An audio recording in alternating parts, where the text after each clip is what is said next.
वन्दे मातरम् वन्दे मातरम् सुजलां सुफलां मलयज शीतलां सस्यश्यामलां मातरं वन्दे मातरम् शुभ्रज्योत्स्नां पुलकितयामिनी पुल्लकुसुमिता द्रुमदलशोभिनी सुहासिनी सुमधुरभाषिणी सुखदां वरदां मातरं वन्दे मातरम् कोटि कोटि कंठ कल कल निनाद कराले कोटि कोटि भुजे धृत कर करवाले अमला किनुमा इतु बोले बहुबल धारिणीं नमामि तारिणीं त्रिपुदल वारिणीं मातरं वन्दे मातरम् तुमि विद्या तुमि धर्म तुमि हृदि तुमि मर्मा त्वमहि प्राणा शरीरे ते तुमि मा शक्ति हृदये तुमि मा भक्ति तोमारै प्रतिमा गढ़ी मंदिरे मंदिरे वन्दे मातरम् त्वमहि दुर्गा दश प्रहरण धारिणी कमला कमलदल विहारिणी वाणी विद्या दायिनी नमामि त्वां नमामि कमलाम् अमलाम् अतुलां सुजलां सुफलां मातरम् वन्दे मातरम् श्यामलां सरलां सुस्मितां भूषितां धरणीं भरणीं मातरं वन्दे मातरम् वन्दे मातरम् वन्दे मातरम् भारत माता की जय।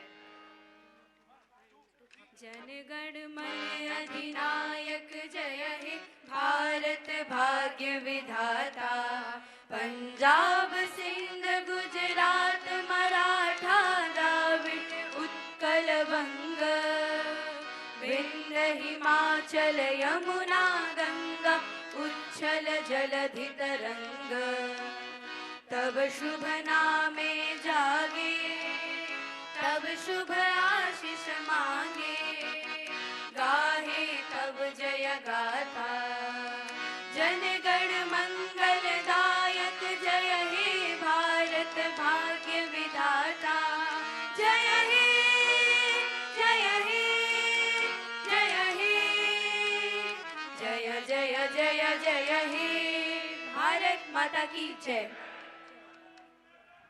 कृपया आसन ग्रहण करें। पूज्य गोविंद देव गिरि जी महाराज स्वागत भाषण के लिए।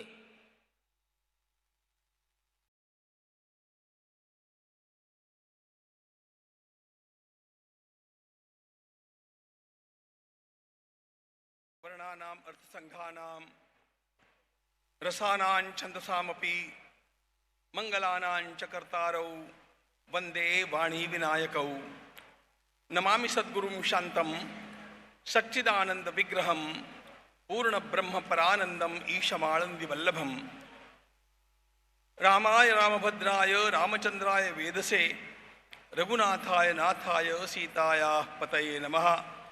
आपदामपहर्तारं दातारं सर्वसंपदां लोकाभिरामं श्रीरामं भूयो भूयो नमाम्यहम्।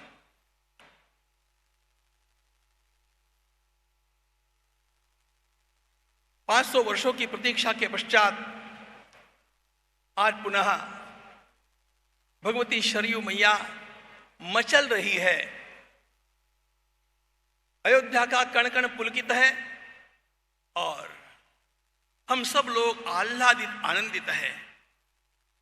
इस नूतन संवत्सर के आरंभ में आज हमारे श्री राम जन्मभूमि तीर्थ क्षेत्र के द्वारा निर्मित इस श्री राम मंदिर का कार्य परिपूर्ण हो गया है, इसकी घोषणा करते हुए मैं आनंद का अनुभव कर रहा हूं।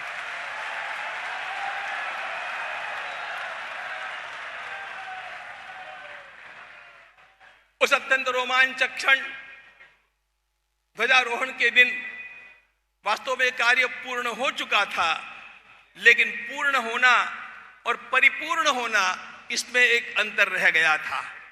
आज वह परिपूर्ण हो चुका है और अब हम इस संपूर्ण अपनी तैयारी के साथ एक उड़ान भरने को तैयार हैं।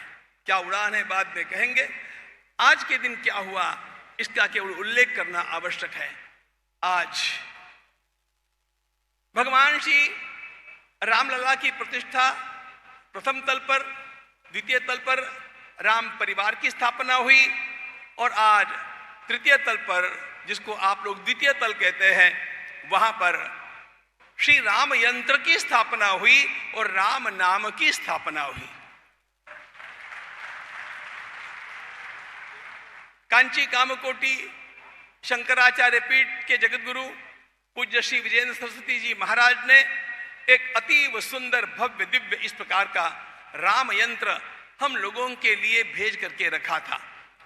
और आप जानते हैं उस यंत्र के साथ साथ वहां पर उत्कीर्ण किया गया है जय श्री राम।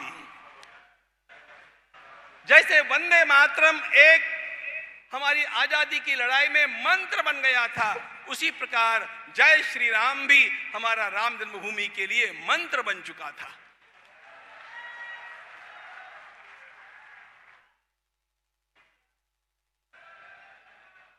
आपको इस तल के ऊपर जय श्री राम लिखा हुआ मिलेगा।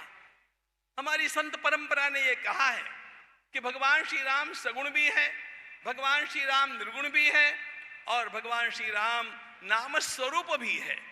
तो प्रथम तल पर राम लला के दर्शन है, द्वितीय तल पर राम परिवार के दर्शन है और तृतीय तल पर नाम भगवान के दर्शन है। नाम, और उस नाम ने ही ये अलग जगाया है। मित्रों, जय श्री राम की घोषणा करते हुए हमारे सभी के सभी अत्यंत श्रेष्ठ कार्य सेवकों ने, बलिदानियों ने, हुतात्माओं ने जो सेवाएं अर्पण की, वो आज फलीभूत होकर के कार्य परिपूर्ण हो गया। इस कार्य को परिपूर्ण करने के लिए जिस व्यक्तित्व का आवाहन करने के लिए हम गए थे, हमारी आंतरिक इच्छा थी कि यह कार्य परिपूर्णता का जो है वह हमारी परम सम्माननीय राष्ट्रपति महोदया माननीय द्रौपदी मुर्मू जी के हाथों ही हो। ऐसा क्यों लगता था? आपको एक बात मैं साफ साफ मेरे अंतःकरण की बतलाता हूं, और वो बात है, जब जब मैं हमारी राष्ट्रपति महोदया का अवलोकन करता हूं तो मुझे देवी अहल्याबाई होळकर की याद आती है।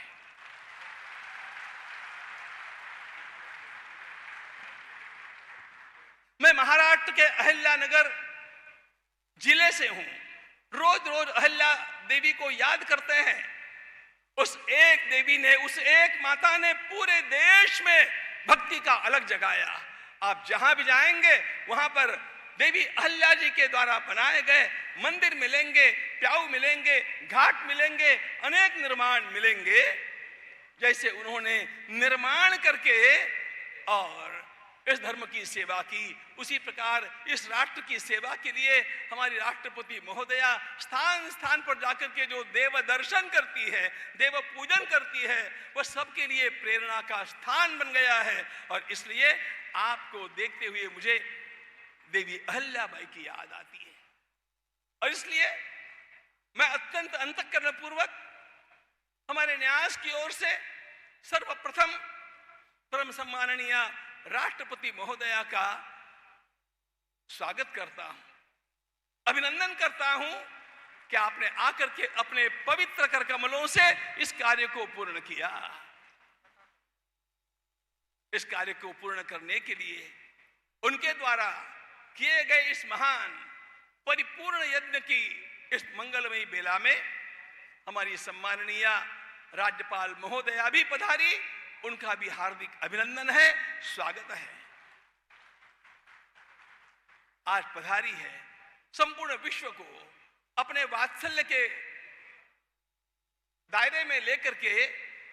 भारत की जो परंपरा यह कहती है कि सभी बंधुत्व की भावना से ओतप्रोत हो जाने चाहिए, उस बंधुत्व का सक्रिय दर्शन कराने वाली पूजनीय अम्मा जी माता अमृतानंद माई मां यहां पर उपस्थित है।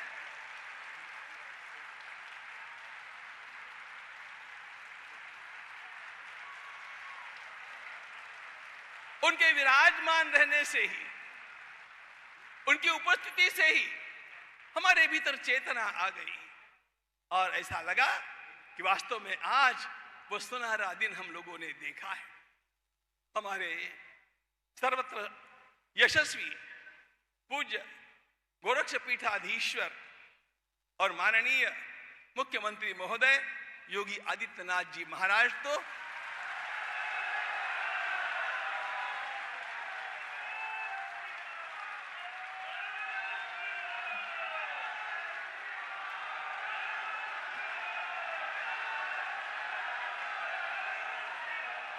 जय श्री राम।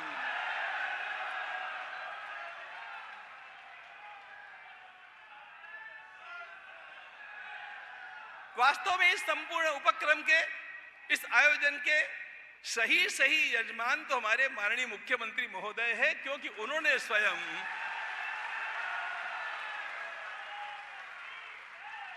इन सारी व्यवस्थाओं को पूर्ण किया है। मैं सब प्रणाम, साष्टांग दंडवत प्रणाम करते हुए यहां पर पधारे हुए उत्तर प्रदेश और उत्तराखंड के जो संत महात्मा विराजे हैं, उन सभी का हार्दिक स्वागत करता हूं कि आपने पधार करके अत्यंत बड़ा योगदान इस हमारे उत्साह में दिया है। हम सब लोगों को नहीं बुला सकते थे पूरे देश के, लेकिन हमने सोचा कि उत्तर प्रदेश और उत्तराखंड के संत महात्माओं के बिना तो यह सारा कार्यक्रम ही लूखा रह जाएगा, इसलिए आपको आमंत्रित करना यह तो हमारा परम कर्तव्य था।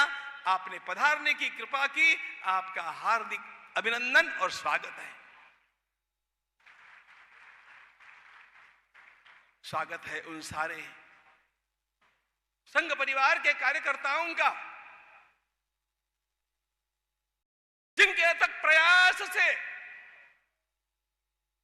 जिनकी कर्मठता के कारण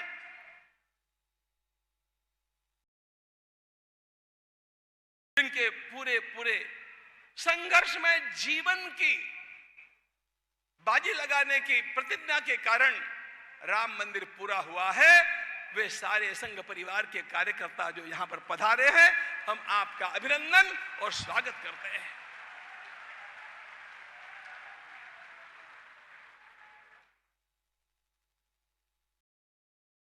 इस मंदिर के निर्माण में जो एल&टी ने सहयोग दिया,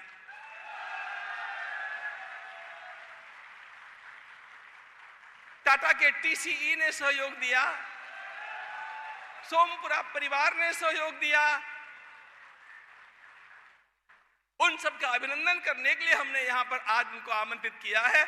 आपका सभी का मैं खूब आनंद पूर्वक हृदय से स्वागत करता हूं कि आप पधारे हैं। लेकिन मैं भूल नहीं सकता उन सामान्य से सामान्य कारीगरों को जो इन पत्थरों को तराशते रहे, जो इन पत्थरों को तैयार करते रहे और कितने दशकों से काम करते रहे। आज न्यास ने यह ध्यान रखा है कि इस मंदिर में जिसका भी थोड़ा बहुत योगदान प्रत्यक्ष हाथ की कारीगरी से लगा हो, उन सब के परिवार यहां पर आने चाहिए। उन परिवारों का हम स्वागत करते हैं। मंदिर आपके कारण बना है, किसी ने भी वेतनभोगी होकर के यहां पर सेवा नहीं की है। सेवा करने वाले सभी के सभी लोग अंतःकरण में एक भाव लेकर के सेवा कर रहे थे, हमारी सेवा राम जी तक पहुंचने वाली है, हमारी सेवा से राम मंदिर बनने वाला है और इस राम मंदिर के माध्यम से राष्ट्र खड़ा होने वाला है। यह केवल सामान्य मंदिर नहीं है, यह केवल राम मंदिर नहीं है। राम जी के मंदिर तो देश में असंख्य है, लेकिन यह मंदिर विशेष मंदिर है क्योंकि यह राष्ट्र की अस्मिता का मंदिर है, यह हिंदुत्व के पुनरुत्थान का मंदिर है, यह राष्ट्र धर्म के आत्मविश्वास के जागरण का मंदिर है। और इसलिए आप सब लोगों के द्वारा की गई सेवाएं, यह भगवान श्री राम प्रभु की सेवा, भारत माता की सेवा, अपने पूर्वजों की पवित्र परंपरा की सेवा है। और मित्रों, यह कहने में मुझे अब किसी प्रकार का संकोच नहीं है कि now we are ready for the take of.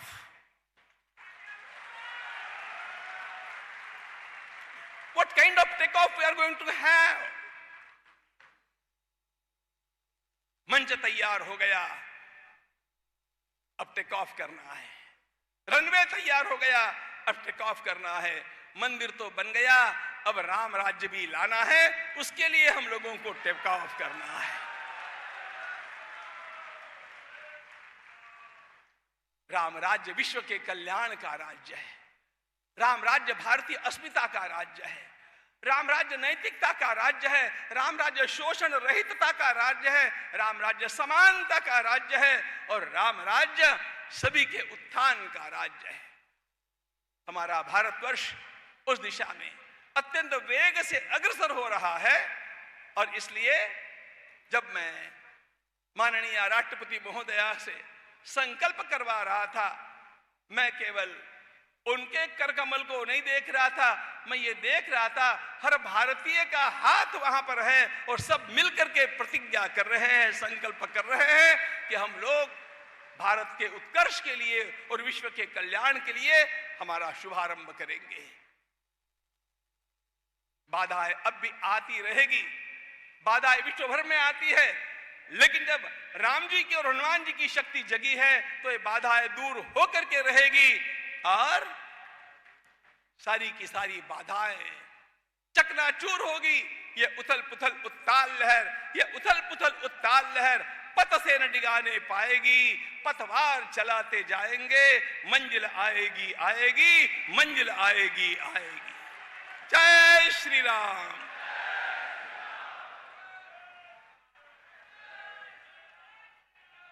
Uttar Pradesh सरकार की ओर से माननीय मुख्यमंत्री जी और उसके पश्चात ट्रस्ट की ओर से गोविंद देव गिरी जी माननीय राष्ट्रपति जी को सम्मानार्थ भेंट करेंगे। प्रथम मुख्यमंत्री जी, तत्पश्चात गोविंद देव गिरी जी।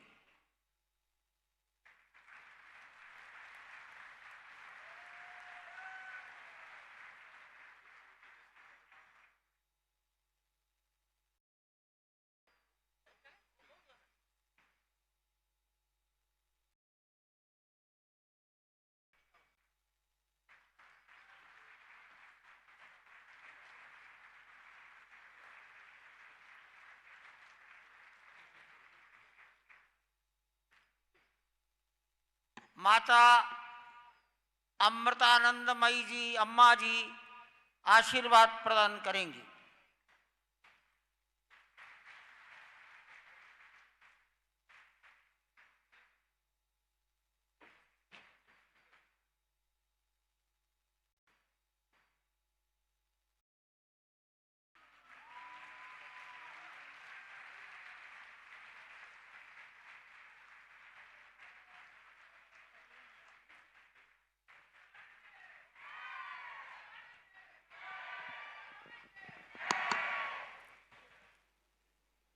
ജയ് ശ്രീരാം.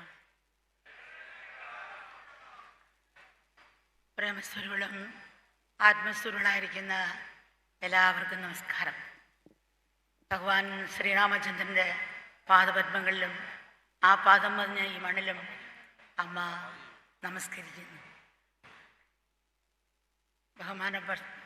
ഭാരതത്തിൻ്റെ ബഹുമാനപ്പെട്ട രാഷ്ട്രപതി ശ്രീമതി ദ്രൗപദി മുർമു, ബഹുമാനപ്പെട്ട ശ്രീ ഗവർണർ, ബഹുമാനപ്പെട്ട മുഖ്യമന്ത്രി ശ്രീ യോഗി ആദിത്യനാഥ്, സ്റ്റേജിലിരിക്കുന്ന മറ്റു ഭാഗത്തിരിക്കുന്ന ആദരണീയായ സന്യാസിമാർ, ഈ രാമജന്മഭൂമിക്ക് വേണ്ടി ജീവിതം ബലികഴിപ്പിച്ച, ജീവിതം ഒഴിഞ്ഞുവെച്ച ആ മഹത് വ്യക്തികളെ പ്രത്യേകം ഭക്തന്മാർക്കും നമ്മുടെ നമസ്കാരം.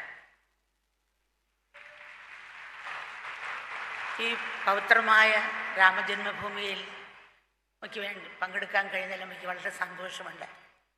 സനാതനധർമ്മത്തിൻ്റെ ഒരു പുത്തൻ സൂര്യോദയത്തിൻ്റെ പ്രതീകമാണ് ഈ അയോധ്യയിലെ മഹാക്ഷേത്രം എന്ന് പറയും. സാധാരണ നമ്മൾ മഹാക്ഷേത്രം നൂറ്റാണ്ടുകളുടെ പ്രാർത്ഥന കൊണ്ടും ത്യാഗപൂർണമായ പ്രയത്നം കൊണ്ടും സാക്ഷാത്കരിച്ചതാണ് ഈ ക്ഷേത്രം. അപ്പം ഈ മഹായജ്ഞത്തിൽ പങ്കെടുത്ത, നിസ്വാർത്ഥമായി സേവിച്ചവരെയും ജീവിതം ജീവിതം സമർപ്പിച്ച് ബലിയർപ്പിച്ചവരെയും ത്യാഗപൂർവ്വം സേവനം അനുഷ്ഠിച്ചവരെയും ആദരപൂർവ്വം സ്മരിക്കാനുള്ള അവസരം കൂടിയാണ് ഇത്.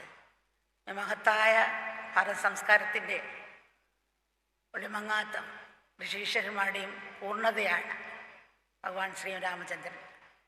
രാമൻ ധർമ്മത്തിൻ്റെ പര്യായമാണ്. അതുപോലെ തന്നെ സ്വഭാവശുദ്ധം മൂർത്തിയാണ്.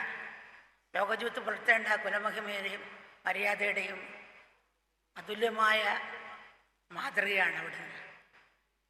വിധി അതുപോലെ തന്നെ സ്വീകരിക്കലെ രാമനും കൃഷ്ണനും ചെയ്ത് ജീവിതത്തിൽ ഓരോ സാഹചര്യത്തിലും ധർമ്മം അനുസരിച്ച് പ്രയത്നിച്ചു പുരുഷപ്രയത്നത്തിൻ്റെ മഹത്വം അവർ കാട്ടിത്തന്നു എന്നുള്ളതാണ്. എല്ലാത്തിനും ഉൾക്കൊള്ളുന്ന ഏകതയുടെ സന്ദേശം ലോകത്തിന് കാഴ്ചവെച്ച നാടാണ് ഭാരതം. അതുല്യ സംസ്കാരത്തിൻ്റെ ഒരിക്കലും ഒളിമങ്ങാത്ത പ്രതീകമാണ് രാമൻ. അപ്പം രാമൻ്റെ ജീവിതവും സ്മരണയും ജനഗ്രഹങ്ങളെ പൂർത്തീകരിക്കട്ടെ. മൂല്യങ്ങളെന്ന് പറഞ്ഞുകൊണ്ടിരിക്കുന്ന ലോകത്തിൽ രാമായണവും രാമൻ്റെ ജീവിതവും ജനഗ്രഹങ്ങളെ പൗത്രീകരിക്കട്ടെ. അപ്പം രാമൻ്റെ ജീവിതം നമ്മളിൽ ധർമ്മബോധവും ആത്മശക്തിയും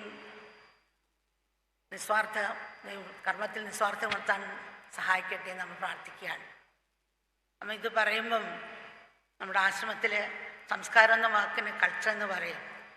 നമ്മൾ രക്തം കഫം മുതലായ എടുത്തൊരു ബാറ്ററിയിൽ കൊടുക്കാറുണ്ട്. നമ്മൾ കൊടുക്കുന്ന സാമ്പിൾ കോശങ്ങൾ ചില ബാറ്ററി വന്നതിന് ശേഷം ലാബിൽ സൃഷ്ടിക്കും. അതുപോലെ സംസ്കാരം ഇൻ്റർനെറ്റ് എന്ന് പറയും. അത് സംസ്കാരം ഉള്ളിൽ വളർത്തേണ്ടതാണ്. ആദ്യം അതിനാണ് അന്തരീക്ഷം വീട്ടിൽ നിന്ന് തുടങ്ങണം, പിന്നെ സ്കൂളിൽ നിന്ന് തുടങ്ങണം. ഇപ്പോൾ ആശ്രമത്തിൽ 100-150 രാജ്യക്കാർ കുഞ്ഞുങ്ങൾ രാമായണമൊക്കെ പഠിക്കുന്നുണ്ട്. അതിൽ ചില കുഞ്ഞുങ്ങൾ അമ്മയോട് ചോദിക്കുകയാണ്, അമ്മ രാമൻ സീതയോട് അജയ്ക്ക് സോറിയെങ്കിലും ചോദിച്ചുവിടായിരുന്നു. അപ്പം അമ്മ പറഞ്ഞ മോളെ രാമൻ രാജ്യത്തെ രാജാവാണ്, വീട്ടിലെ മേധാവിയാണ്. രാജ്യമാണ് ഫസ്റ്റ്, പിന്നെയാണ് ഭാര്യ. പിന്നെ ഭാര്യ ഗർഭിണിയായിരുന്നു. ഗർഭസമയത്ത് ഈശ്വര കഥകൾ കേൾക്കണം, കുട്ടികൾക്കും കേൾക്കണം. ഒരു സാഹചര്യം സൃഷ്ടിച്ചതാണ്. അതേ രാമൻ തന്നെ ലങ്കയിൽ രാവണൻ കൊണ്ടുപോയ സമയത്ത് എന്തെല്ലാം കഷ്ടപ്പെടണം സീതയെ തിരിച്ചുകൊണ്ട് വന്നു. കുട്ടി ഒരു 3 ദിവസം കഴിഞ്ഞ് പ്രസംഗിച്ചപ്പോൾ NHM ഫ്രാൻസിലാണ്, ഞാനിവിടെ രാമായണം ഇത് പഠിക്കാണ്. ഇതിനാണ് രാമൻ സീതയോട് ചെയ്തതെന്ന്. വേറൊരു കുട്ടി ഒരു പാവയും കൊണ്ടുവന്നു. അപ്പോഴാണ് കുട്ടിയോട് ചോദിച്ച്, ഇത് വേറൊരു കുട്ടിയുടെ പാവയാണല്ലോ, നിനക്ക് എങ്ങനെ കിട്ടി? അപ്പോൾ അതെൻ്റെ ബർത്ത്ഡേക്ക് ആ കുട്ടി കൊണ്ട് തന്നു എന്ന് പറഞ്ഞു. അപ്പം ആ കുട്ടിയെ വിളിച്ചു, നിനക്ക് നീ ഇത്ര കരഞ്ഞു വിളിച്ച് മേടിച്ച പാവയാണ്, നിനക്ക് വിഷമം തോന്നിയില്ലേ കൊടുത്തപ്പം? ഇല്ല കൊടുത്തേ, കിട്ടിയതിനൊക്കെ കൂടുതൽ സന്തോഷം തോന്നിയവർ. അപ്പം എന്താണെന്ന് വെച്ചാൽ അവൾക്ക് ആരും അവൾ ജന്മദാനം കൊടുക്കാനില്ല, അതുകൊണ്ട് കൊടുത്താണ്. അപ്പോൾ അത് കാണുമ്പോൾ സന്തോഷമില്ല, അതോർത്ത് എനിക്ക് സന്തോഷം തോന്നി. എന്താണ് കാരണം? ചെറുപ്പത്തിൽ നമ്മൾ കൊടുത്ത ആ സംസ്കാരം കൊണ്ടാണ് കുട്ടിക്ക് ധർമ്മബോധം ഉണ്ടായത്. സീതയുടെ മക്കളും സീതയുടെ മക്കൾ തന്നെയാണ് രാമനെ കണ്ടുപിടിച്ചത്. അപ്പോൾ നമ്മൾ കുഞ്ഞിലെ ഈ സംസ്കാരം, നമ്മുടെ ക്ഷേത്രം എല്ലാവരുടെയും പ്രാർത്ഥന കൊണ്ട് കിട്ടിയെങ്കിലും ആ സംസ്കാരം കുഞ്ഞിലെ ഉണർത്തണം. ഇപ്പോൾ പ്രകാശം കൊടുക്കുന്ന തിരി കരുനാളം കത്തുകയാണ്. അതുപോലെ പുഷ്പം മുഴുവെടുത്ത് പരിമണം കൊടുക്കുന്ന പുഷ്പം മുഴുവെടുത്ത് മൊട്ടായിരിക്കുമ്പോഴേ വീഴുന്നതാണ് കാണുന്നത്. ലഹരിക്ക് അടിമപ്പെട്ട് യുവാക്കളായ കുഞ്ഞുങ്ങളും മറ്റു രീതി കഷ്ടപ്പെടുന്നതുകൊണ്ട് നമ്മൾ ഇറങ്ങി ഗ്രാമങ്ങൾ തോറും ഇറങ്ങി ആ സംസ്കാരത്തെ ഉണർത്താൻ ശ്രമിക്കുന്ന എല്ലാ രീതിയിലും നല്ലതാണ്. അപ്പോൾ അയോധ്യയിലെ കാര്യങ്ങൾ വെച്ച് നോക്കുകയാണെങ്കിൽ സാധാരണ എങ്ങനെയായിരുന്നു ഭരതൻ്റെ രാമൻ അയോധ്യയിൽ കാട്ടിപ്പോയ സമയത്ത് ഭരതൻ എങ്ങനെയായിരുന്നു? ഭരതൻ കുറച്ച് കഴിഞ്ഞാണ് കുറക്കാൾ കഴിഞ്ഞാണ് തിരിച്ചു വരുന്നത്. അപ്പോൾ ആദ്യം മന്ത്രിയോട് ഭയങ്കര ദേഷ്യമായിരുന്നു. ഒറ്റ ഒരുത്തി കാരണമാണ് എൻ്റെ ചേട്ടൻ ഇതിൽ വന്നത്. പെട്ടെന്ന് പാശ്ചാത്തപിച്ചു. അവളൊരു ദാസിയാണ്, വിദ്യാഭ്യാസമില്ല, യജമാനെ തൃപ്തിപ്പെടുത്താൻ വേണ്ടി പറയും. അതുപോലെ പറഞ്ഞാണ്. അടുത്തായിട്ട് എൻ്റെ അച്ഛനൊറ്റ ആൾ കാരണമാണ് എൻ്റെ ചേട്ടൻ ഈ വിധി വന്നത്. അപ്പോൾ അച്ഛനെ എങ്ങനെ കുറ്റപ്പെടുത്താൻ പറ്റും? പാശ്ചാത്തപിച്ചു. അച്ഛൻ അച്ഛൻ്റെ ജീവൻ രക്ഷിച്ചുകൊണ്ട് അത് രക്ഷിച്ച സമയത്ത് കൊടുത്തതാണ് വരം. ഇങ്ങനെ ചെയ്യുമെന്ന് ഒരിക്കലും വിചാരിച്ചില്ല. അമ്മയാണ് ദുഷ്ട. അപ്പോൾ അമ്മയെ ഒരു ദേഷ്യമായി പെട്ടെന്ന് പാശ്ചാത്തപിച്ചു. ഏതൊരമ്മയും സ്വന്തമൻ രാജാവാൻ ആഗ്രഹിക്കും, അതുപോലെ എൻ്റെ അമ്മയെ ആഗ്രഹിച്ചുള്ളൂ. അപ്പോൾ എന്നെ ചേട്ടനാണ് അധർമ്മം കാണിച്ചത്. എല്ലാവരെയും നോക്കേണ്ട ചേട്ടൻ കാട്ടിൽ പോയല്ലോ, ഒരിക്കൽ തെറ്റ് തന്നെയാണ്. പെട്ടെന്ന് വീണ്ടും പാശ്ചാത്തപിച്ചു. അച്ഛൻ കടം മേടിച്ച മോനല്ലേ വീട്ടേണ്ടത്, അതുപോലെ എൻ്റെ ചേട്ടൻ ചെയ്തോളൂ. ഞാനാണ് എല്ലാത്തിനും കാരണം, ഞാനാണ് മാറേണ്ടത്. അങ്ങനെ രാമനെ വിളിക്കാൻ പോകുമ്പോൾ രാമൻ ചെന്ന് ക്ഷണിച്ച സമയത്ത് ഉപദേശിക്കുന്ന കാര്യങ്ങളാണ്. കുഞ്ഞെ, നീ ജ്ഞാനികളെയും ഋഷികളെയും പിതൃക്കളെയും കൃത്യന്മാരെയും ഗുരുജനങ്ങളെയും എതിർസ്ഥാനത്തുള്ളവരെയും വൃദ്ധന്മാരെയും നീ പൂജിക്കുന്നില്ലേ? നീ ധൈര്യശാലികളെയും അതുപോലെ തന്നെ അറിവുള്ളവരെയും ഇന്ദ്രിയ സമ്പന്നം നേടിയവരല്ലേ മന്ത്രിപത്ത് വെച്ചിരിക്കുന്നത്. കുഞ്ഞെ, നീ ഉറക്കത്തിന് അടിമയാകുന്നില്ലല്ലോ, ഉണർവോടും ജാഗ്രതയോടും പ്രവർത്തിക്കുന്നില്ലേ? രാത്രി അന്ത്യാമങ്ങളിൽ അന്നന്ന് നിർവഹിക്കേണ്ട കൃത്യങ്ങൾ നീ ജ്ഞാനാത്മക ചിന്തിക്കാറില്ലേ? ഭരണപരമായ കാര്യങ്ങൾ ഒറ്റയ്ക്കെടുക്കാറില്ലല്ലോ. എല്ലാവരും കൂടെ ചേർന്നെടുത്ത തീരുമാനങ്ങൾ നീ അങ്ങാടിപ്പാട്ടാക്കാറില്ലല്ലോ. ഏറ്റവും നേട്ടമുള്ള വലുതായിട്ടുള്ള ചെറിയ തുടക്കമായിട്ടുള്ള സംരംഭങ്ങൾ നീട്ടിവയ്ക്കാതെ ഉടനെ ആരംഭിക്കുന്നില്ലേ? ചെയ്ത് കഴിഞ്ഞതിന് ശേഷമോ ചെയ്തുകൊണ്ടിരിക്കുന്ന ഇടയിലോ ഭഗവാൻ ചെയ്ത കാര്യങ്ങൾ മറ്റുള്ള രാജാക്കന്മാർ അറിയാറില്ലല്ലോ ചോദിക്കുകയാണ്. 1000 ബുദ്ധിശൂന്യന്മാരുണ്ടെങ്കിലും അറിവും ബുദ്ധിയും വിവേകമുള്ള ഒരാളെ വയ്ക്കുക. വിവേകമില്ലാത്തവർ 10,000 കണക്കുണ്ടായാലും വേണ്ട സമയത്ത് ഉപകരിക്കില്ല. ബാലന്മാർ, വിചാരന്മാർ, അതുപോലെ തന്നെ യോഗ്യത തെളിയിച്ചവർ, അതുപോലെ തന്നെ വിക്രമശാലികൾ, ഇവരെയെല്ലാം നീ ആദരിക്കുന്നില്ലേ? അതുപോലെ സൈന്യത്തിന് ഭക്ഷണവും ശമ്പളവും യഥാസമയം കൊടുക്കുന്നില്ലേ? അത് വൈകുന്നില്ലല്ലോ. യഥാസമയം കൊടുത്തില്ലെങ്കിൽ അവർ ഭരിക്കുന്നവരുടെ കോപിക്കും അനിഷ്ടങ്ങളുണ്ടാക്കും.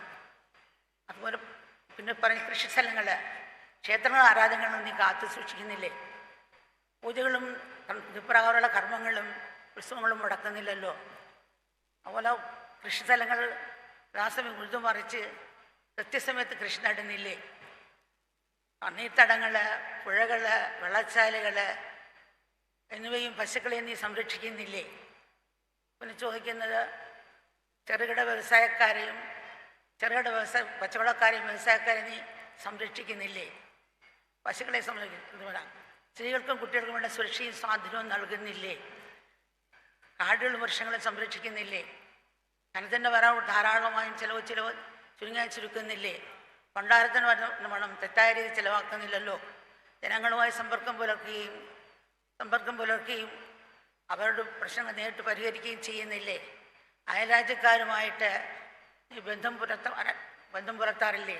ഇങ്ങനെ ഓരോരോ ക്വസ്റ്റ്യങ്ങൾ ചോദിച്ച് ഓരോ കാര്യങ്ങൾ ചോദിക്കുകയാണ്.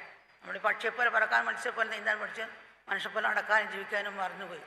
അപ്പോൾ ആ ഒരു ഭാവം രണ്ടുപേർക്കൂടെ സമയം കുറച്ച് തന്നുള്ള അമ്മ വേഗം ധൃതിയിൽ വിശദീകരിച്ച് പറയും. നമസ്കാര. जय श्री राम। ये अम्मा के वचनों का हिंदी में अनुवाद है। प्रेम स्वरूप और आत्म स्वरूप आप सभी को अम्मा का नमस्कार। भगवान श्री रामचंद्र के चरणों में और इस धरा को जिस पर उनके पावन चरण कमल पड़े उसे अम्मा का प्रणाम। भारत की आदरणीय राष्ट्रपति श्रीमती द्रौपदी मुर्मू जी, उत्तर प्रदेश के माननीय राज्यपाल श्रीमती आनंदीबेन पटेल जी, माननीय मुख्यमंत्री योगी आदित्यनाथ जी तथा मंचासीन सभी आदरणीय अतिथिगण, सन्यासीगण, श्री राम जन्मभूमि के पुनरुत्थान हेतु अपना जीवन समर्पित करने वाले महान विभूतियों और प्यारे भक्तजनों, आज चैत्र नवरात्रि का पावन प्रथम दिवस है तो रामनवमी महोत्सव का शुभारंभ भी है। पावन श्री राम जन्मभूमि पर हो रहे इस मंगल कार्य में भाग लेना अम्मा के लिए अत्यंत प्रसन्नता का विषय है। अयोध्या धाम में राम मंदिर का पूर्ण होना सनातन धर्म में एक नूतन सूर्योदय के समान है। सदियों लंबी प्रार्थनाओं और त्यागपूर्ण परिश्रम का साकार रूप है। जिन विलक्षण लोगों ने इस महायज्ञ में अपना जीवन समर्पित किया, अपने प्राणों की आहुति दी, त्याग सहित सेवा की, ये उन लाखों लोगों के श्रद्धा पूर्वक स्मरण का भी अवसर है। श्री राम महान भारतीय संस्कृति और ऋषि परंपरा की परिपूर्णता है, धैर्य के पर्याय है। वे आचरण में शुद्धि की साक्षात मूर्ति है, मर्यादा और शालीनता के वे अनश्वर आदर्श है। श्री राम और श्री कृष्ण ने कभी नियति को बस यूं ही स्वीकार नहीं किया। जीवन की हर परिस्थिति में उन्होंने निरंतर धर्मनिष्ठ बने रहने का प्रयत्न किया। प्रमाद और आलस्य को तज कर धीरता सहित कर्म किया। उन्होंने ही हमें पुरुषार्थ का सच्चा अर्थ समझाया। भारत से ही सर्वसमावेशी एकता का संदेश विश्व को प्राप्त हुआ। श्री राम उस अमर संस्कृति के उज्जवल और शाश्वत प्रतीक है। श्री राम का दिव्य जीवन तथा स्मृतियां सदा मानव हृदयों को पवित्र करते रहें। आज के इस दौर में जब हमारे नैतिक मूल्य लुप्त होते जा रहे हैं, रामायण और श्री राम का जीवन हमारे भीतर धर्मबोध, आत्मशक्ति और कर्मों में निस्वार्थ भाव को जागृत करने का काम करेंगे।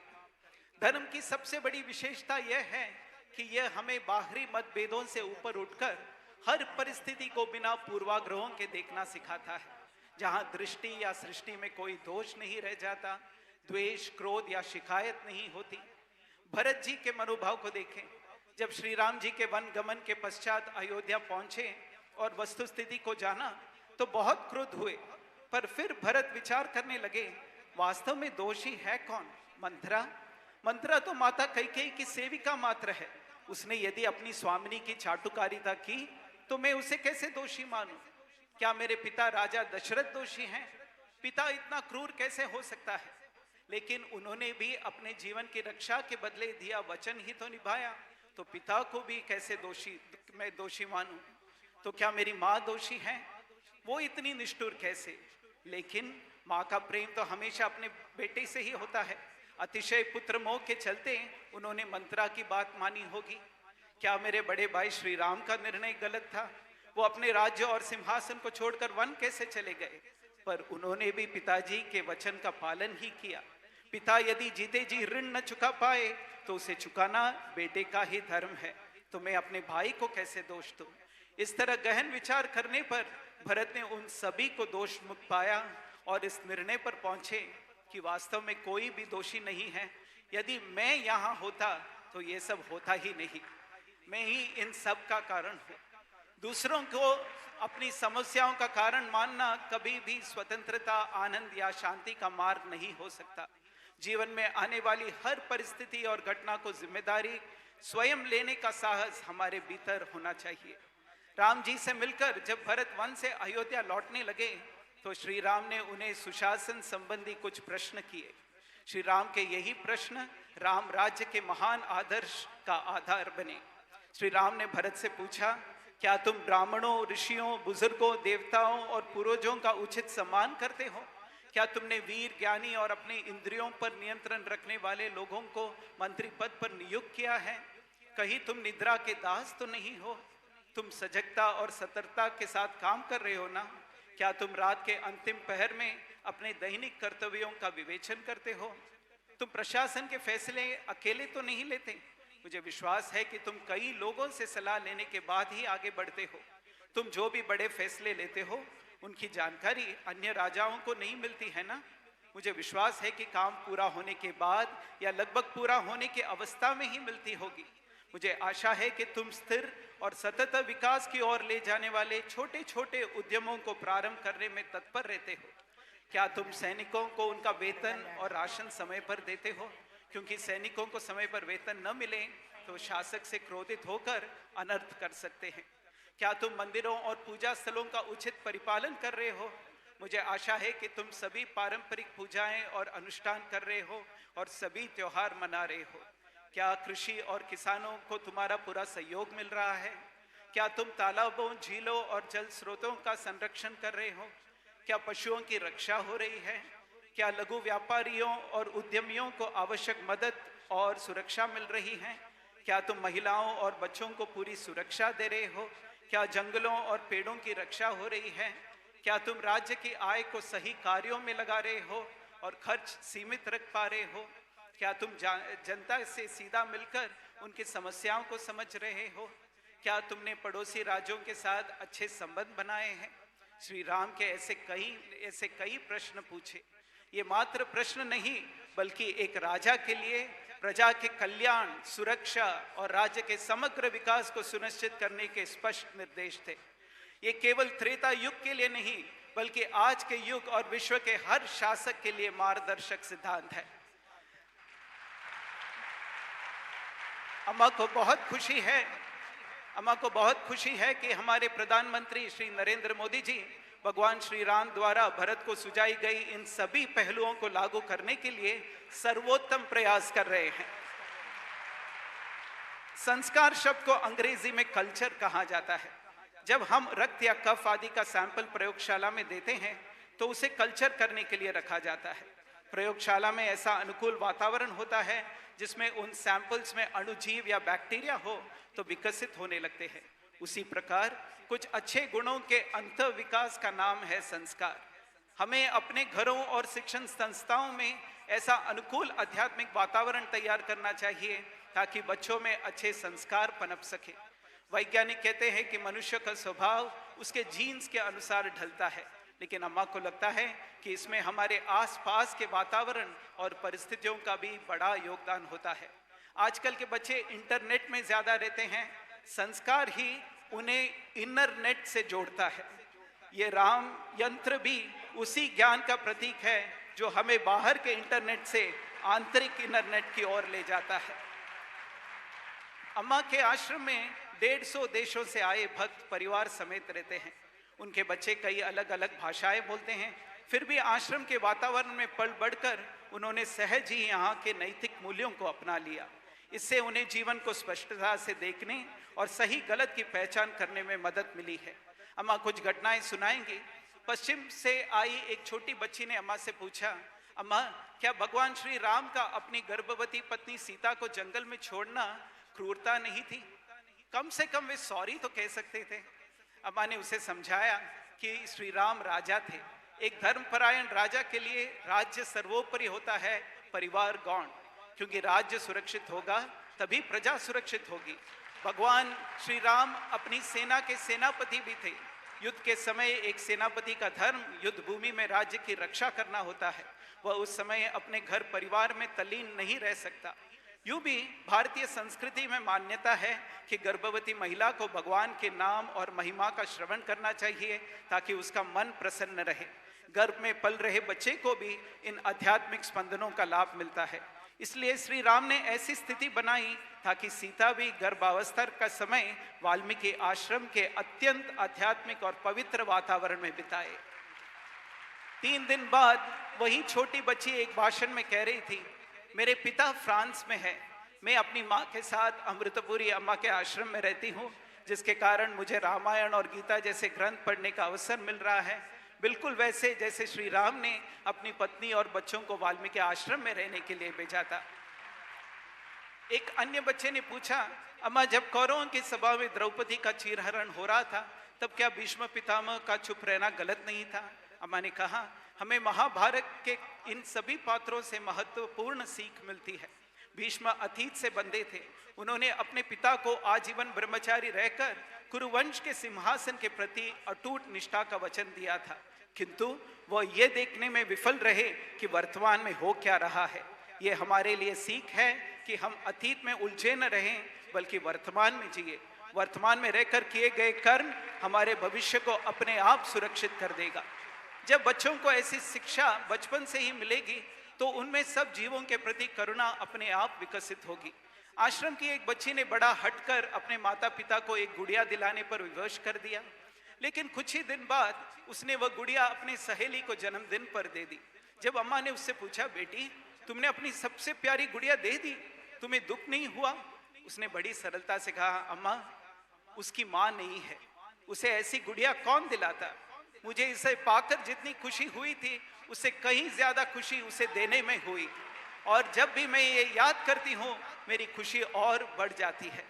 जिस प्रकार लव और कुश ने निरंतर रामायण गाकर श्री राम को अपने जीवन में पुनः वापस लाने का अवसर बनाया, ठीक उसी तरह हमारे बच्चों को भी अपने भीतर के ईश्वर को खोजकर उस प्रेम को दुनिया में बांटने के लिए अपने प्रयास और मजबूत करने चाहिए।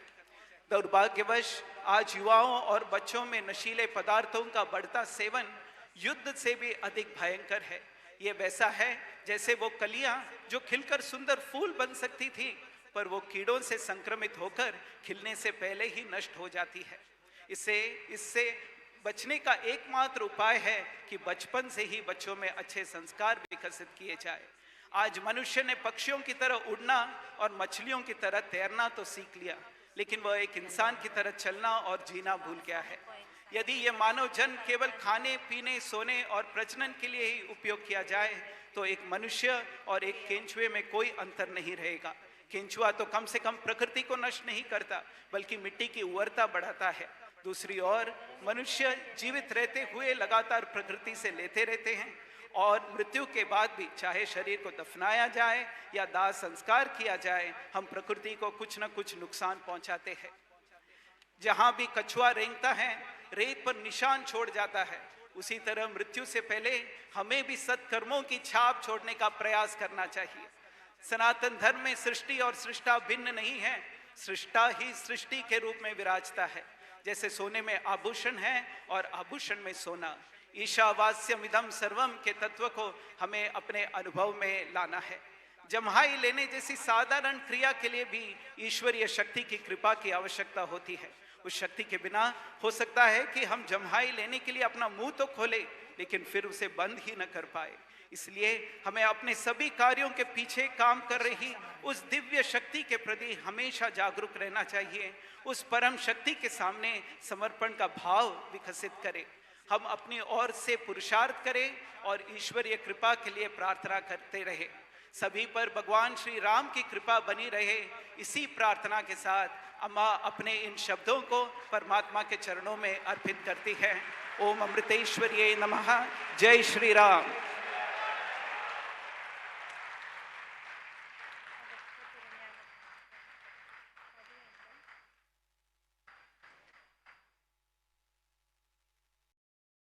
माननीय मुख्यमंत्री उत्तर प्रदेश।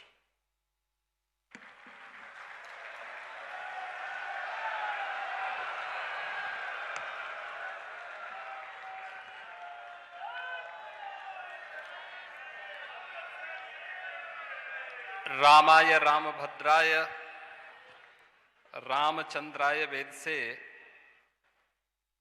रघुनाथाय नाथाय सीताय पते नमः। सियावर रामचंद्र भगवान की, सियावर रामचंद्र भगवान की। भारत माता की, भारत माता की। सरयू मैया की, सरयू मैया की। पवन सुत हनुमान जी की, पवन सुत हनुमान की। नमः पार्वती पतिये हर हर।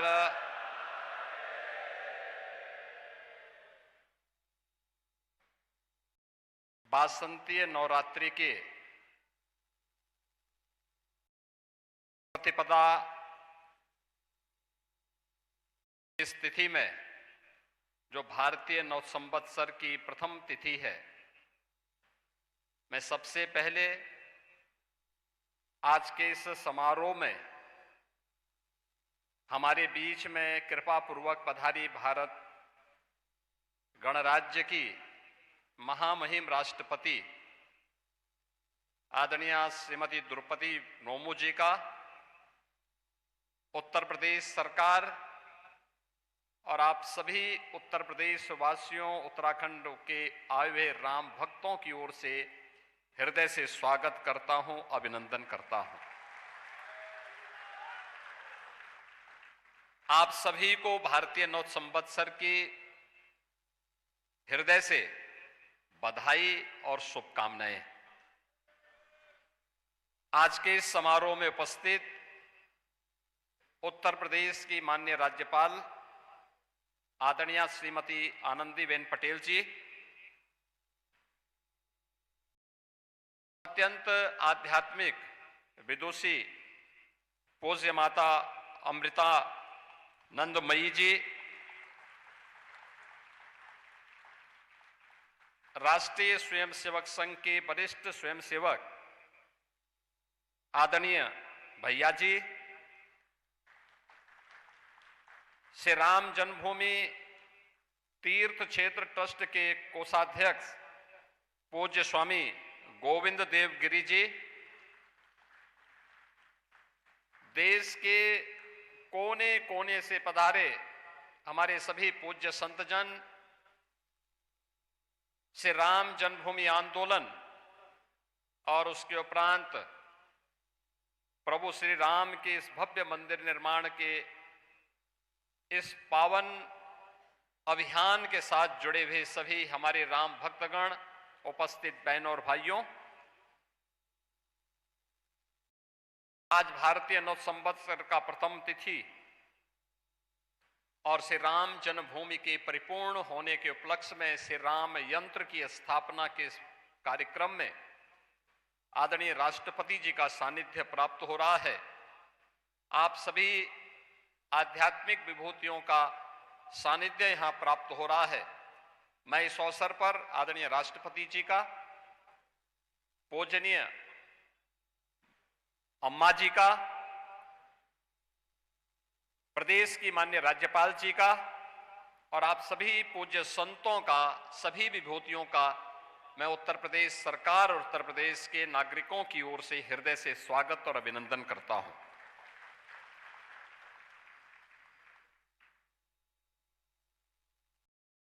अयोध्या के बारे में ये बातें हम कह सकते हैं जिसके बारे में प्रभु ने स्वयं अपनी वाणी से कहा था कि अवधपुरी सम प्रिय नहीं सोवो, या प्रसंग जानहु को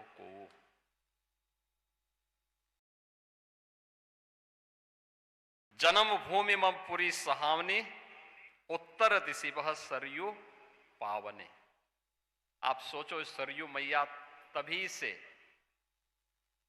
इस पवित्र अयोध्या धाम को पवित्र करते हुए अपने निर्मल जल से इस पूरे क्षेत्र को आलोकित करती है।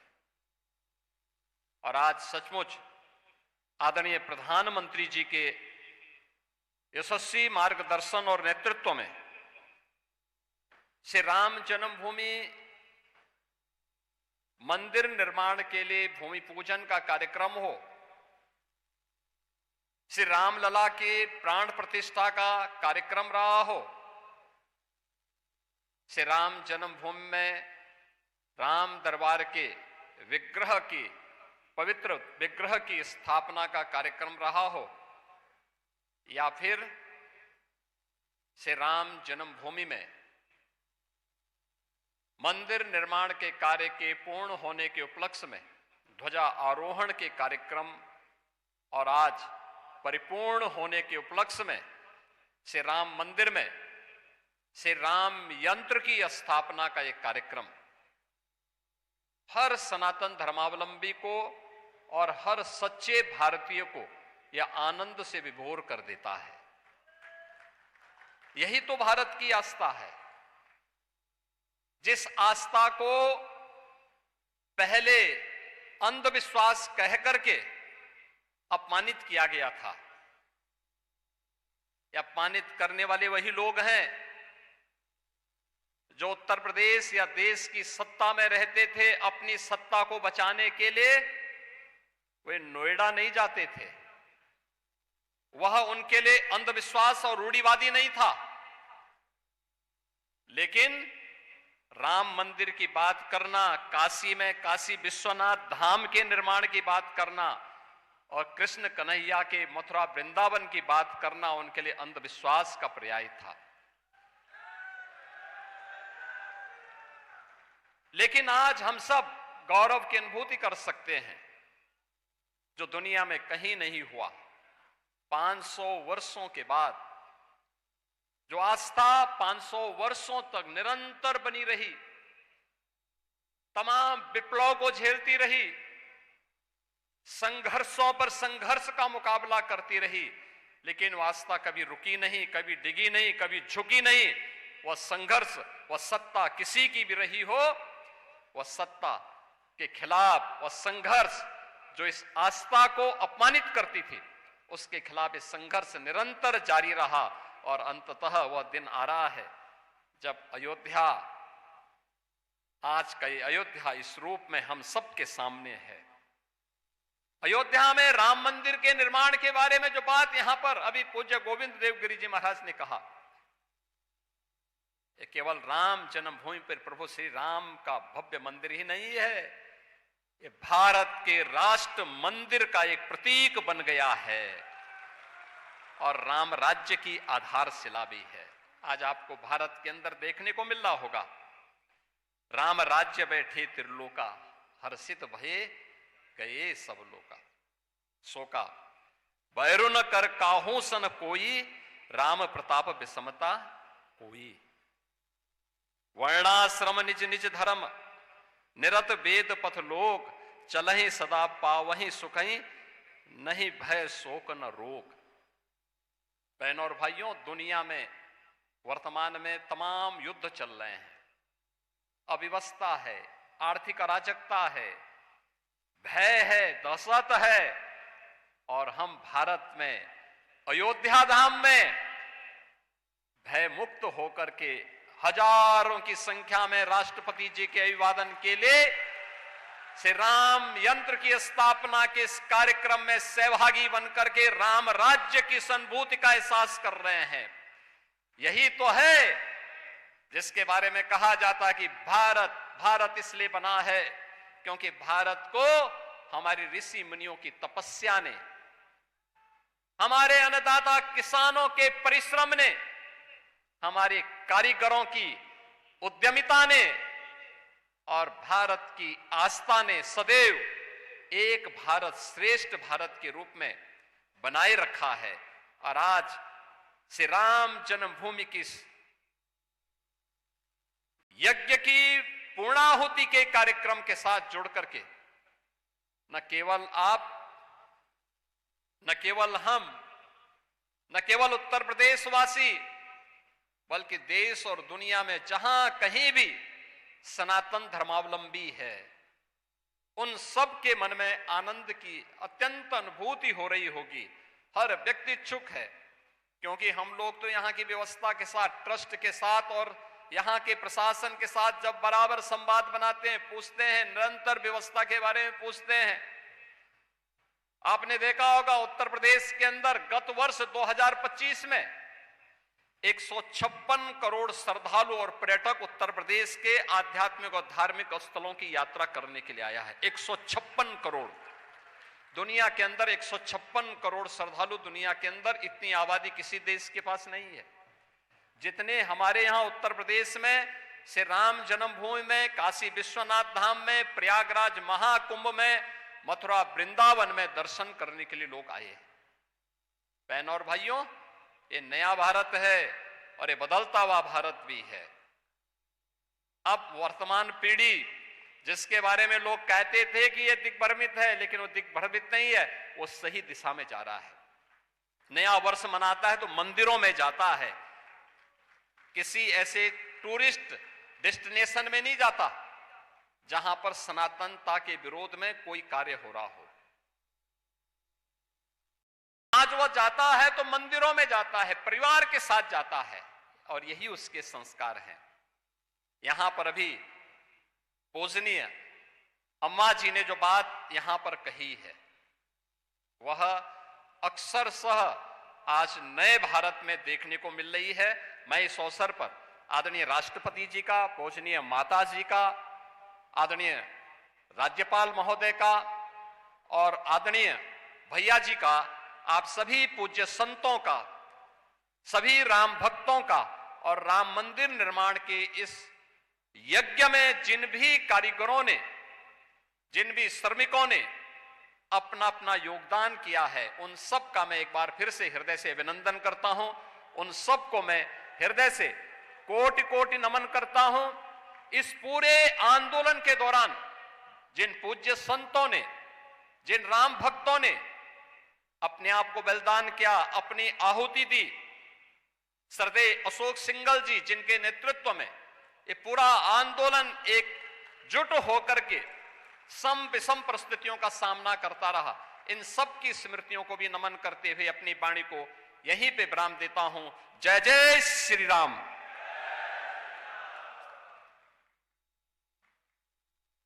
माननीय राज्यपाल श्रीमती आनंदीबेन पटेल से निवेदन है अपना संबोधन करें।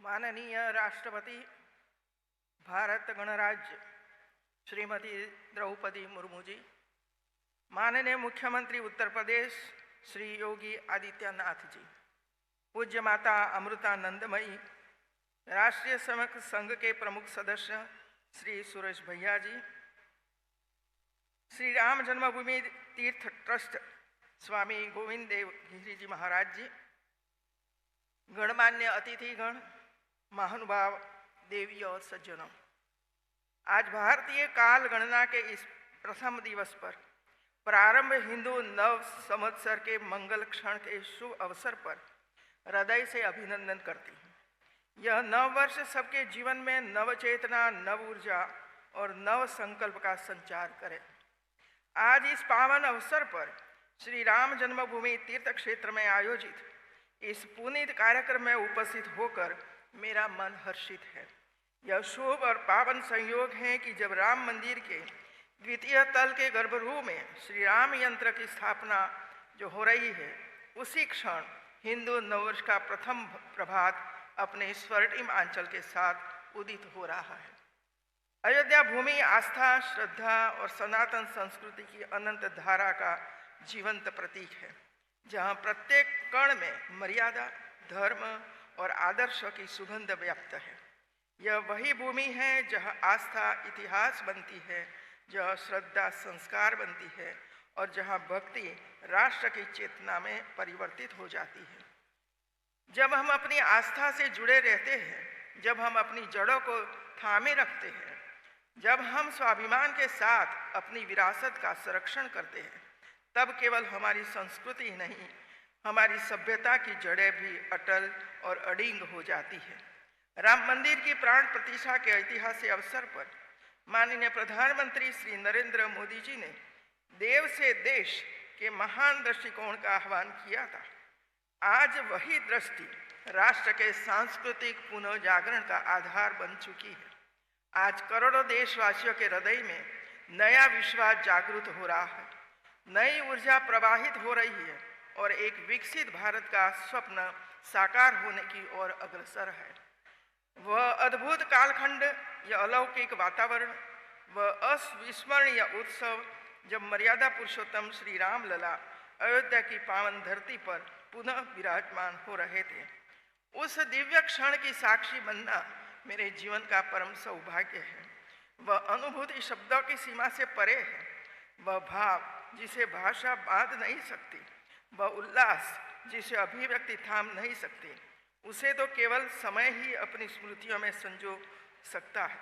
उस आयोजन में गर्व था, गरिमा थी, गौरव था और था हमारी हजारों शताब्दियों की पुरानी संस्कृति का अद्वितीय वैभव। सबसे बढ़कर उस दिव्यता के केंद्र में था श्री राम लला का स्नेही आशीर्वाद।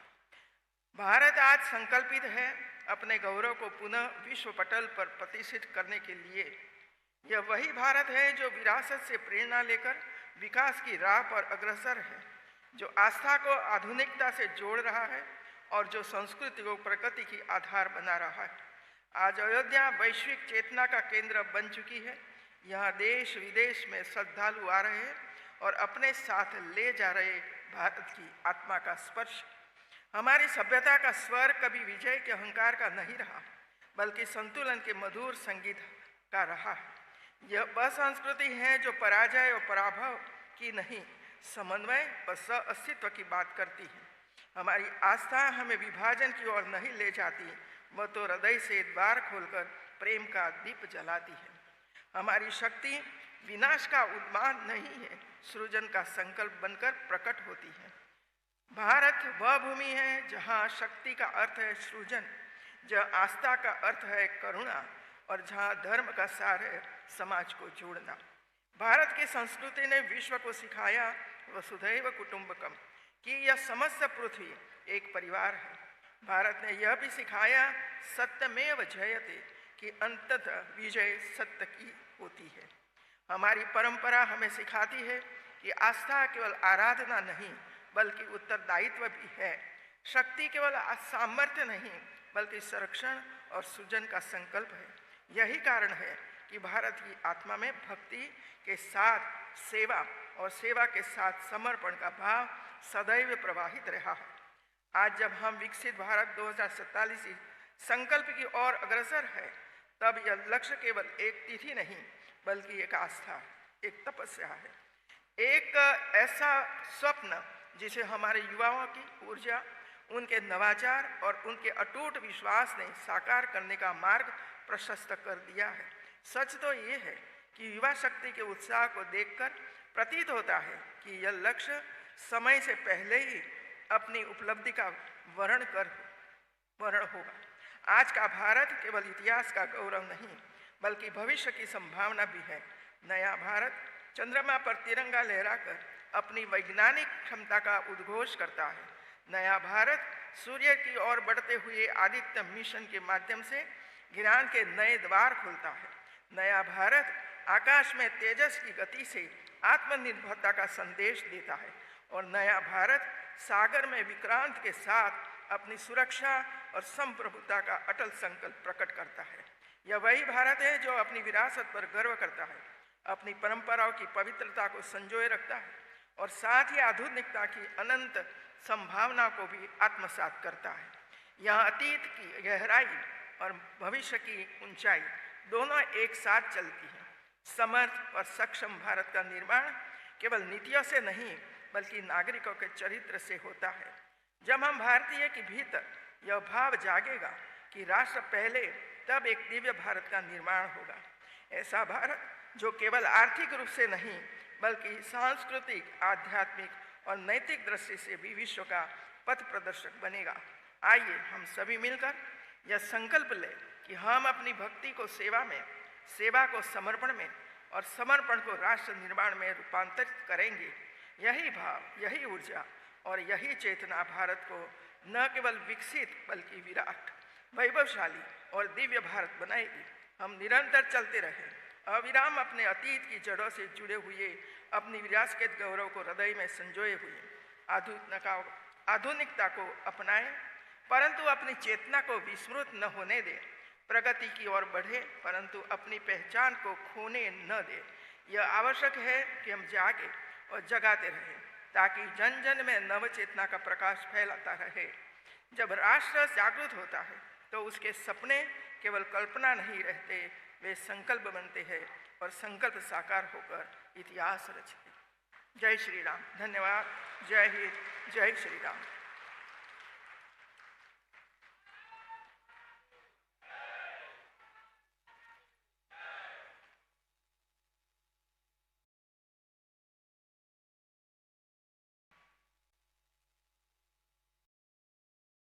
आदरणीय श्रीमती द्रौपदी मुर्मू भारत की माननीय राष्ट्रपति जी के निवेदन राष्ट्र को संबोधित करने की कृपा करें।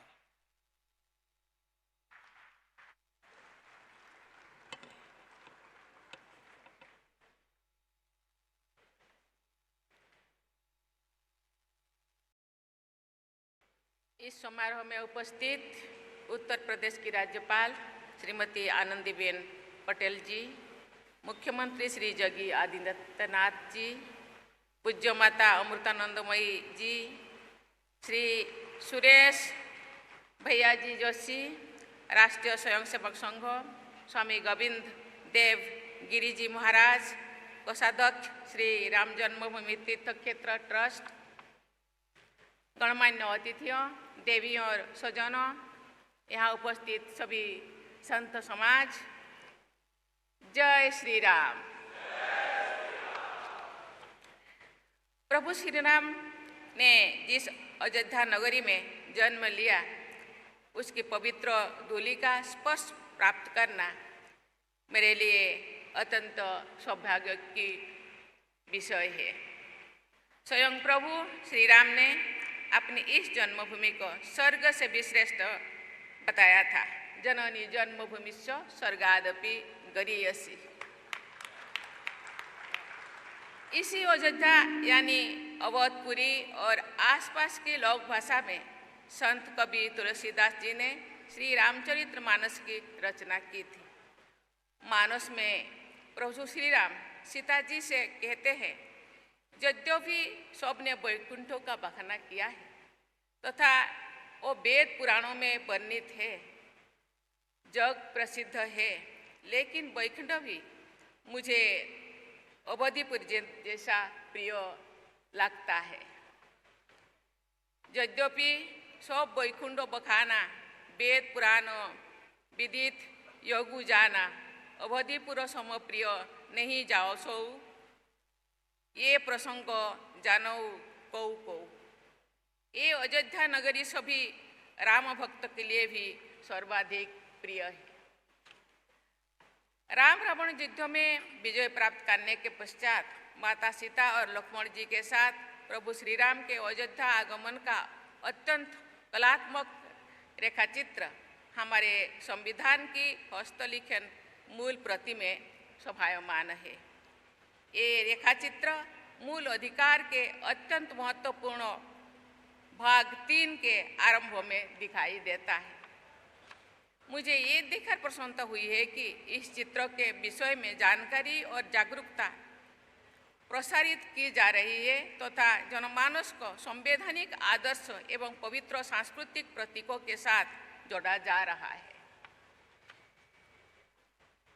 चित्र चैत्र शुक्ल प्रतिपद संबंध में 2083 के शुभारंभ के दिन नवरात्र के प्रथम दिवस पर यहाँ आकर मैं स्वयं को कृतार्थ अनुभव कर रही हूँ।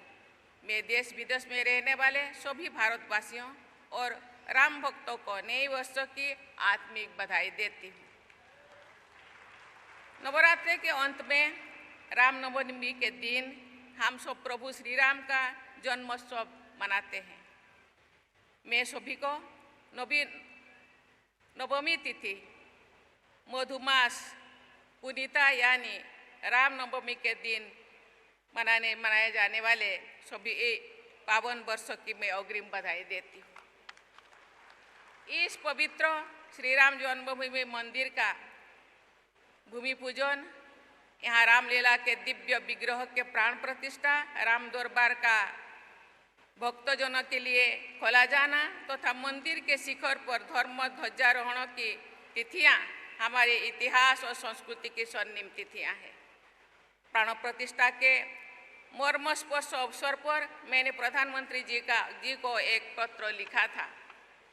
उस पत्र में मैंने ये भाव व्यक्त किया था कि ये हम सभी के लिए सौभाग्य की बात है। हम सब अपने राष्ट्र के पुनः स्थापना के एक नए कालचक्र का शुभारंभ के लिए साक्षी बन रहे हैं। देवी और स्वजनों, हम सभी एक समावेशी समाज और विकसित राष्ट्र के निर्माण के दिशा में आगे बढ़ रहे हैं। प्रभु श्री राम के आशीर्वाद से बस 2047 या शायद उससे पहले ही हम उन लक्ष्यों का प्राप्त कर सकेंगे। 21वीं सदी में हमारे समावेशी समाज और विकसित राष्ट्र की परिकल्पना राम राज्य के वर्णन में प्राप्त होती है। गोस्वामी तुलसीदास जी ने कहते हैं कि राम राज्य में ना कोई दुखी है, ना निर्धन है, ना परावलंबी है, ना बुद्धिहीन है और ना ही कोई संस्कारहीन है। तुलसीदास अपने शब्दों में लिखते हैं, नहीं दरिद्र को दुखी ना दीना, नहीं को अबूझ ना लक्षणहीना। पिछले दशक के दौरान 25 करोड़ से अधिक लोगों को गरीबी की सीमा रेखा से ऊपर निकाला गया है तथा ऐसे प्रयास के लिए किया गया ताकि वो गरीबी से मुक्त हो सके। राम राज्य का आदर्श आर्थिक समृद्धि और सामाजिक समरसता के उच्चतम मानकों को प्रस्तुत करना है। माता सबरी से प्रभु श्री राम का भावपूर्ण मिलन, निषाद राज से उनका स्नेह संबंध, युद्ध में काल भी बानर आदि का सहयोग लेना, जटायु, जाम्बवान और गिलहरी सभी को सम्मान तथा स्नेह और प्रेरणा प्रदान करना, ऐसे अनेक प्रसंग एक सर्वस्पर्शी तथा सर्वसमावेशी जीवन दर्शन को अपनाने का आदर्श प्रस्तुत करते हैं। आज के संदर्भ में मुझे ये देखकर खुशी होती है कि सामाजिक समावेश तथा आर्थिक न्याय के साथ साथ पर्यावरण संरक्षण और जीव जंतुओं के सुरक्षा हेतु भी बड़े पैमाने पर राष्ट्रीय लक्ष्य तय किए गए हैं और उन्हें कार्य रूप दिया जा रहा है। राम राज्य के आदर्शों पर चलते हुए हम सब नैतिकता और धर्माचरण पर आधारित राष्ट्र का निर्माण कर सकेंगे। श्री राम जन्मभूमि तीर्थ क्षेत्र का आदर्श वाक्य है, रामो विग्रहवान धर्म, अर्थात प्रभु श्री राम धर्म के प्रतिमान स्वरूप है। धर्म के व्यापक अर्थ के आधार पर निजी और सामूहिक जीवन को संचालित करते ही हम प्रभु श्री राम की सच्ची पूजा अर्चना कर सकेंगे। प्रभु श्री राम के आशीर्वाद से इस मंदिर तथा परिसर की भव्यता बढ़ती ही जा रही है। माता अन्नपूर्णा, माँ दुर्गा, प्रभु श्री राम परिसर तथा रामलाला का दर्शन करके मैं कृतकृत हो गई हूँ। लेकिन प्रभु श्री राम की असीम कृपा से आज इस पावन परिसर में मुझे और भी पूर्ण लाभ मिल गया है। मुझे सप्त मंदिर में जाकर माता सबरी, निषाद राज, माता ओहला, महर्षि विशिष्ट, महर्षि वाल्मीकि, महर्षि विश्वामित्र और महर्षि अगस्त की पवित्र मूर्तियों का दर्शन करने और आशीर्वाद प्राप्त करने का भी सौभाग्य मिलेगा। मेरी प्रार्थना है कि प्रभु श्री राम तथा सभी देवी देवताओं एवं दैवी विभूतियों की कृपा सभी देशवासियों पर बने रहे। उन सब की कृपा से हम आधुनिक विश्व में राम राज्य जैसे व्यवस्था स्थापित कर सके। देवियों और स्वजनों, मैं चाहूँगी कि हमारे सभी देशवासी घोट घोट व्यापी राम के पवित्र शक्ति भाव के साथ एकात्म होकर आगे बढ़े। जन सामान्यों की भाषा में हम सब सुनते रहे हैं, मुझ में राम, तुझ में राम, सब में राम समाए। राम भक्त के पवित्र बंधन में जुड़कर सबके प्रति अपनेपन के भाव के साथ हम राष्ट्र निर्माण करें। इस दिव्य मंदिर के द्वितीय तल गर्भगृह में श्री राम यंत्र की स्थापना और पूजन करने का अवसर मुझे मिला। मुझ पर प्रभु श्री राम की असीम कृपा का प्रमाण है। ये मेरी विनम्र मान्यता है। ये श्री राम यंत्र कांची कामकोठी पीठ के जगत गुरु शंकराचार्य जी द्वारा प्रदत्त है। प्रभु श्री राम और भगवान शंकर के बीच दैवी स्नेह के आदर्श को उनके भक्तों की परंपराओं ने भी अपने उपासना पद्धतियों में निरंतर बनाए रखा है। श्री रामेश्वरम में शिवलिंग की स्थापना और विधिवत पूजा करने के पश्चात स्वयं प्रभु श्री राम ने गोस्वामी तुलसीदास जी के शब्दों में कहा है, शिव समान प्रिय मोहे ना दूजा। श्री राम यंत्र भगवान शंकर की उपासना परंपरा से जुड़े कांची कामकोठी पीठ तथा श्री रामचंद्र जन्मभूमि तीर्थ क्षेत्र के बीच के प्रगाढ़ स्नेह का प्रतीक है। ये पारस्परिक स्नेह हमारी सनातन परंपराओं की आधुनिक अभिव्यक्ति है। ये मंदिर परिसर कला और शिल्प की अनुपम अभिव्यक्तियों से समृद्ध है। ऐसा लगता है मानो स्वयं भगवान विश्वकर्मा जी ने यहाँ विद्यमान निर्माण और शिल्प से जुड़ी संस्थाओं को और शिल्पकारों तथा श्रमिकों को कुशलता और प्रेरणा प्रदान की है। मैं सभी श्रमिकों, शिल्पकारों और निर्माण संस्थाओं की हृदय से सराहना करती हूँ। मुझे ये जानकर बहुत प्रसन्नता हो रही है कि प्रभु श्री राम जन्मभूमि के इस पवित्र मंदिर में देश विदेश से करोड़ों श्रद्धालु आकर दर्शन लाभ कर चुके हैं। अयोध्या धाम धार्मिक पर्यटन का प्रमुख केंद्र बन गया है। हमारे सनातन चेतना और ऊर्जा से जुड़ा ये मंदिर परिसर भारत के पुनर्जागरण के पावन प्रतीक के रूप में सदैव पूजनीय बना रहेगा। हमारे देश का पुनर्जागरण आर्थिक, सामाजिक, राजनीतिक और सांस्कृतिक इन सभी आयामों पर हो रहा है। देव भक्तों और देव भक्ति दोनों का मार्ग एक ही है। प्रभु श्री राम को सही अर्थ में नमन करना और भारत माता के बंधन करना एक ही है। जिस हृदय से नमामि रामम रघुवंशनाथम का भाव प्रसारित होता है, उसी हृदय से वंदे मातरम के हमारे राष्ट्रीय गीत का गायन होता है। राष्ट्रकवि मैथिली शरण गुप्त जी ने लिखा है कि पुण्यभूमि भारत के आकर्षण से प्रभु श्री राम ने यहाँ अवतरण किया था। गुप्त जी के महाकाव्य साकेत में प्रभु श्री राम कहते हैं, इस भूतल को ही स्वर्ग बनाने आया। आज साकेत यानी प्रभु श्री राम की अयोध्या नगरी में हम सब ये संकल्प ले कि भारत माता के गौरव को विश्व समुदाय के शिखर पर ले जाएंगे। प्रभु श्री राम की कृपा से हमारा ये संकल्प सिद्ध हो। इसी प्रार्थना के साथ मैं अपनी वाणी को विराम देती हूँ। धन्यवाद। जय हिंद, जय भारत, जय श्री राम।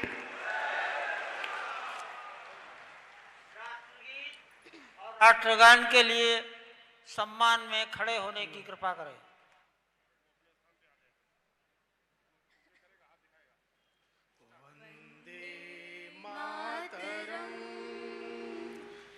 वन्दे मातरम् सुजलां सुफलां मलयज शीतलां शस्य श्यामलां मातरं वन्दे मातरम् शुभ्रज्योत्स्ना पुलकितयामिनी फुल्लकुसुमिता द्रुमदलशोभिनी सुहासिनी सुमधुरभाषिणी सुखदां वरदां मातरम्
प्रहरण धारिणी कमला कमल दल विहारिणी वाणी विद्या दायिनी नमामि त्वां नमामि कमलाम् अमलाम् अतुलां सुजलां सुफलां मातरं वन्दे मातरं श्यामलां सरलां सुष्मितां भूषितां धरणी भरणी मातरं वन्दे मातरम् वन्दे मातरम् वन्दे मातरम् जनगण मन अधिनायक जय हे भारत भाग्य विधाता पंजाब सिंध गुजरात मराठा द्राविड़ उत्कल बंग विंध्य हिमाचल यमुना गंगा उच्छल जलधि तरंग तब शुभ नामे जागे तब शुभ आशीष मांगे गाहे तब जय गाता जनगण मंगलदायक जय हे भारत भाग्य विधाता जय हे जय हे जय हे जय जय जय जय हे